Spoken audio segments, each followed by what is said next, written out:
Primeiro-Ministro Fila Ricas em Timor-Leste afinal visita trabalho para a Rússia no Portugal. Foi em visita trabalho para a Rússia no Portugal e a terça semana, Primeiro-Ministro Kaira Lassana Guzmão falou ona Timor-Leste. Durante a conferência de imprensa em Aeroporto Internacional, o presidente Nicolau Lobato, chefe executivo, relata com a Basoromuto, Sira e a Portugal. Os Icazamba, que é da zona de Lisboa. Nem mais aproveita, Ministro de Justiça, Doutora Lúcia Lobato, na vez serviço e a Haneocas, quando vai a reforma da Justiça na NIA,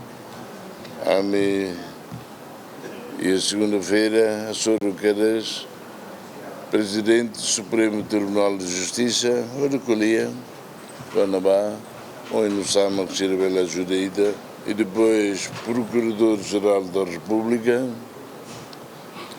Loreic, reitores, diretores, universidades, o Siminho, Braga, Lisboa, Porto, o Nusa Atu, o Nusa Locadalan, pela ajuda, Liutainta, de forma magistrados Bahia, médio prazo União, para o futuro. Também todo compreende que tem problema e a justiça, e tem mesmo CPLP, Constituição de Português e tem leão oficial, mas bem, e tem um preparado e problema domínio da língua. Domínio da língua nem loja de colher malo a português, mas liu a entender de leis, você não para o futuro importante teve.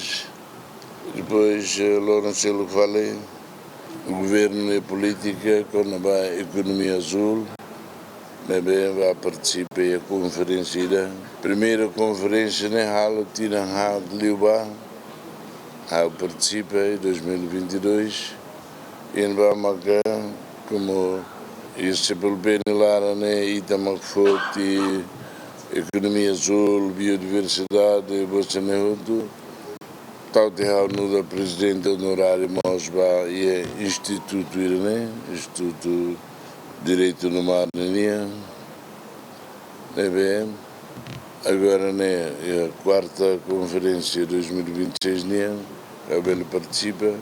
Ti colito quando va saída mas que tem plano va economia azul linha saída me ter caracalo. Durante Portugal, CEF Governo encontro o CEF Estado Portugal, no encontro com a entidade OIWEN, no máximo prêmio Jorge Miranda, Constituição no Direito Humano e a Universidade de Lisboa. A Universidade de Lisboa foi prêmio de NE, também reconhece Sanana Guzmão no papel histórico e a luta para autodeterminação na independência, no mostra Sanana contribuição e a construção na consolidação do Estado de Direito Democrático. E a Portugal, primeiro-ministro mostra lá encontro o bolseiro Timoruan Sira na estuda ela Direito e a Universidade de Sira e a Lisboa. O governo Rucasov em Timoruan Sira Nema de Portugal, onde responde a falta de recursos humanos e a setor justiça, não mostra nessa parte da Rússia política, reforma e a setor idané. Aderto Ximenes, bem-vindo Ximenes, Jimen.